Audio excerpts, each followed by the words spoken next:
And thanks to our friends on the 5, and welcome to Hannity. This is a Fox News alert. Tonight, CNN facing a massive credibility crisis. President Trump is now calling out the network's fake news and their extreme bias. Laura Ingraham will join us tonight with reaction. Also tonight, Monica Crowley, Eric Bolling, Sarah Carter, John Solomon, and Jay Sekulow will all join us. Now, I also want you to get a pen and a pad out. I'm going to explain the 6 things that America now needs to be investigating. Also tonight, our explosive interview with a former elite American soldier on how the Obama administration absolutely blew the opportunity to take out the leader of ISIS. It'll be a Hannity exclusive. But first tonight, the Clinton News Network is now unraveling before your eyes. It is now being exposed for what it really is. Fake news, anti-Trump, propaganda, and a political smear machine. And that's tonight's opening monologue. All right, the Clinton News Network, which is constantly competing with NBC News to be the most anti-Trump news outlet in the country, is under fire yet again, once again pushing fake news. Now, 3 employees supposedly resigned last night after the network had to retract a completely false story about a Trump ally, friend of mine, Anthony Scaramucci, claiming that he was being investigated for colluding with the Russians through dealings with a Russian investment fund.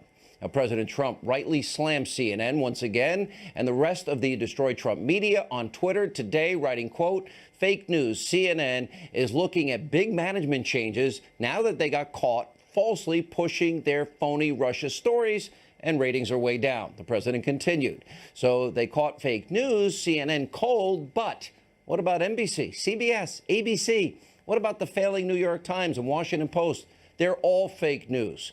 Now, CNN is claiming that the only reason this hit piece article was published was because, quote, standard editorial processes were not followed. Now, CNN may want to review those so-called editorial process that they have because they've been forced to now retract several other fake news stories, in other words, lies to the American people, in just the past month alone. For example, on June 16th, CNN, well, they had to delete a tweet and issue a correction for claiming that only Democrats were praying before the congressional baseball game. I was there. Not true. And just before, one day before that, CNN's senior White House correspondent, the very angry Jim Acosta, tweeted and then had to remove fake news about President Trump not visiting Congressman Steve Scalise in the hospital. Of course, that's not all. Earlier this month, before the former FBI director James Comey's congressional testimony, well, CNN had to again change a story that falsely stated that Comey would contradict President Trump's statements about not being under investigation by the FBI. Now, all that appears to just be the beginning of the network's problems because today, James O'Keefe, Project Veritas, well, they came out with a new video that apparently shows a CNN producer admitting the network's massive anti-Trump agenda. Now, Fox News has not been able to independently verify the content of the video, but here are some of the key parts. Take a look. Why is CNN constantly like Russia this, Russia that? Because it's ratings. Because it's ratings? Our ratings are incredible right now. My boss, a couple days yesterday, we were having a discussion about this dental shoot. And he's like, I just want you to know what we're up against here. And he goes, just to give you some context, President Trump pulled out of the climate accords, and for a day and a half we covered the climate accords, and the CEO of CNN said in our internal meeting, he said, good job everybody covering the climate accords, but we're done with it, let's get back to Russia. The CEO? Yeah. Oh my God. So even the climate accords, he was like, okay, a day or so, but we're moving back to Russia. I think that there are a lot of like liberal CNN viewers who want to see Trump really get scrutinized, and I think if we would have behaved that way with President Obama and scrutinized everything that he was doing with as much scrutiny as we applied to Donald Trump, I think our viewers would have been turned off. But honestly, you'd think the whole Russia is just like could be. I mean, it's mostly right now. Like, we don't have any big giant proof. But then they say, well, there's still an investigation going on. And you're like, yeah. I don't know. If you were finding something, we'd know about it. The way these leaks happen, they'd leak it. It'd leak. If there was something really good, it would leak. And so I think the president is probably right to say, like, look, you are witch hunting me. Like, you have no smoking gun, you have no real proof. Now, in response to this very damning video, CNN issued a short statement. It read in part, quote, CNN stands by our medical producer. Diversity of personal opinion is what makes CNN strong. We welcome it. We embrace it. Well, I'm actually glad this producer will not be losing his job simply for being honest and truthful. But here's what's so ridiculous about that statement. CNN didn't address, they didn't even bother to react to the network president, Jeff Zucker's comments about, quote, getting back to Russia and using the false Russia collusion conspiracy theory to drive up ratings for money. And by the way, the blame on all of this should be at the feet of Jeff Zucker. And if anyone faces consequences here, it should be Zucker. As we have explained, Zucker is the person who is overseeing and steering CNN and the Destroy Trump fake news coverage over there. And here's the funny part. Take a look at this headline from earlier this month. Jeff Zucker's viewers trust CNN more than ever. Only someone like Zucker, who leads a fake news network that constantly pushes conspiracy theories and fake news, it's bizarre he tried to make that claim. CNN has now gone overboard. They've jumped the shark. They're completely biased. And by the way, they are now one of the preeminent pushers of the fake news propaganda in the country today. They have an agenda, take down the president. Look at a recent Harvard study of all places. From January 20th until the end of April, 93%, a whopping 93% of CNN's coverage of President Trump was negative. Now, I said last night on Twitter that I think Zucker, he needs to face the consequences. He is a left-wing ideologue. He doesn't care about facts or truth or getting any stories right. He is a Trump-hating political operative who's pretending to be the president of an unbiased news network. Well, with all due respect, as you know, Zucker and CNN are not alone. Now, the mainstream, Destroy Trump media, so-called journalists, there's a ton of them.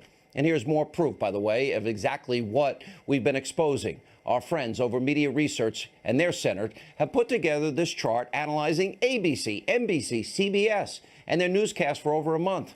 What did the MRC find? Well, that the newscasts have a clear obsession over Trump, Russia, Comey, and the investigation, despite, of course, no evidence so far of any actual wrongdoing. Now, instead of obsessing over fake news, Russia collusion, conspiracy theories, black helicopter theories, the Destroy Trump media should be focusing on real scandals that they have been ignoring for months. We have been covering them. Here are the top 6. James Comey, remember, had his friend leak the memo to the New York Times to bring about a special counsel. Now, Comey may have committed a crime by unlawfully removing FBI property, which could be a violation of the Federal Records Act. And according to Judicial Watch, by the way, Loretta Lynch, look at her, obstructing justice. Bipartisan group of senators, now they're calling for an investigation into this. Why isn't the media? Remember, Lynch told Comey to call the Clinton email investigation a matter. By the way, Clinton talking points. And we also know that Lynch met Bill Clinton on a tarmac for 40 minutes before Comey let Hillary go free. And by the way, after saying she was extremely careless in her handling of top secret and classified information and destroying classified information.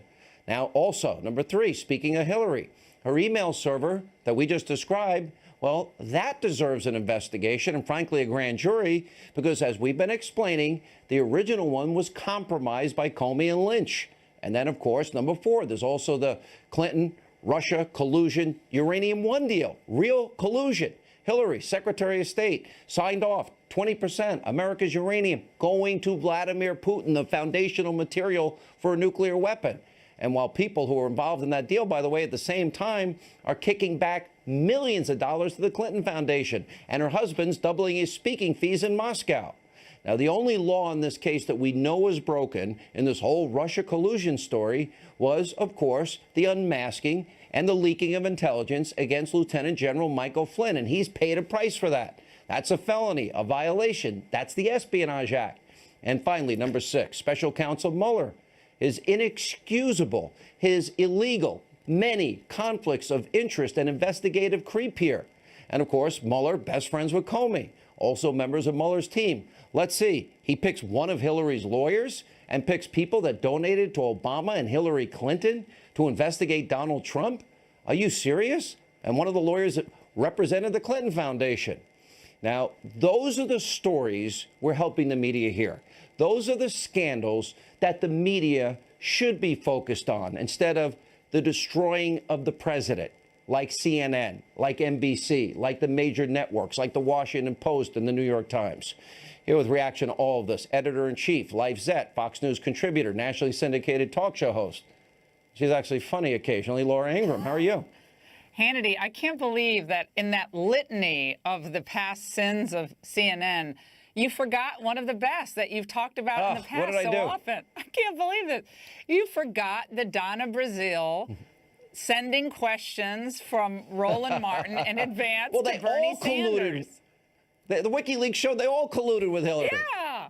So, you know, I mean, that was a classic one, wasn't that? Was almost more than a year ago. It was in March of 2016. I stand corrected. But that's not a crime. The other ones, I think, are crime where you've got real ethical problems. Right. Well, she ultimately resigned from the network in the fall. But remember, CNN stood by and claimed that none of that was true. And despite the fact that WikiLeaks had the thread that they published in October showing that, in fact, she said from time to time I get questions in advance, et cetera, and sent them on. That's just another in a long list of problems that CNN has had. And I was theorizing today in LifeZette, which you could read the story on LifeZette.com, that Jeff Zucker received a lot of criticism. He's the president of CNN. He received an enormous amount of criticism, Sean, for airing so many of the Trump rallies during the campaign. And you do get the sense that this obsession with Russia now is there's something that seems like it's like almost atoning for the past sin of giving Donald Trump such a wide platform during the campaign, because he's been slammed by the left. And since the victory by Donald Trump, he's had to go to Harvard at some symposium in Harvard where all these students are getting up and complaining about CNN. You get the sense that he's trying this is like major expiation. Yeah. All right. But, you know, I wasn't actually going to run. And I told James O'Keefe this. I admire his work a lot, and he gets unfairly tarnished because he's done a lot of good work over the years. And I almost didn't want to run it until they put out a statement. I thought they were going to fire this poor guy for just speaking honestly and truthfully. And I was actually looking and making calls today in case he got fired to try and find the poor guy a job. But now that they're not going to fire him, this says a lot about Zucker. This identifies what his agenda is. Why would Time Warner keep an obviously abusively biased leader that's destroying their brand and in a witch hunt for the president? I don't see how any of this really makes sense. I think that CNN has some good reporters. And I think there are people over there who want to do a good job. Like who? I don't want to tar the whole place. Well, let me work on thinking of the list by the end of the segment. I'll come up with it. But I don't think. Okay, I'm glad they all top of mind to you. They have good people. I can't think of one now, but I'll tell you later. I will say this. I've always actually liked Jake Tapper, and I like Wolf Blitzer. I mean, I really do like both of them. I think I think Trump has changed a lot of these people. I think they're probably Democrats. I'm sure they're Democrats, but I don't know for a fact, but I imagine they are. But I do think the victory of Trump really has been a difficult hurdle, intellectual hurdle, political hurdle, journalistic hurdle for these people to clear. I really think they're having trouble. They're trouble functioning. And I know they're upset. They want more access. I get all that. But this stuff, at least they push these three reporters out. But I think this is the tip of the iceberg. And they've had a lot of problems they're going to have to deal with. All right. So if we take my list of 6, and yes, I'll add WikiLeaks exposing the collusion. Yes, Madam Ingram, you are correct. I think that is important. Yeah. All right. But there's a part of me that is like, wow, they're missing some of the biggest stories that we've ever seen or ever covered in our careers here. Mm-hmm. And they won't do it because they're so fixated on hating a president. Their agenda is clearly to take this president down.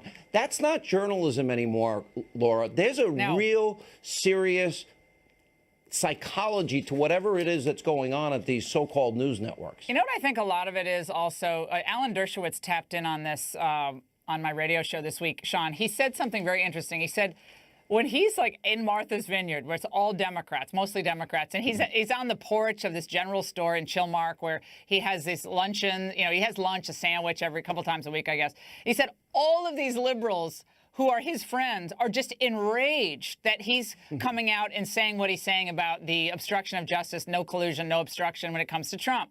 He said, they said, like, we got to get him. These well-known liberals, we got to get him. What are you doing? You're a liberal. He said, yeah, I voted for Hillary Clinton, but you guys have to beat him at the ballot box. And I think that's the same thing with the journalists. They've become activists. They've become participants in the political wars instead of journalists covering serious stories. And if they want to cover Russia, fine, cover Russia. But they ought to cover what's happening inside of the government when we have intelligence officials leaking critical information or illegally leaking information that is either false or not advancing any whistleblower interest whatsoever, because they're not actually going to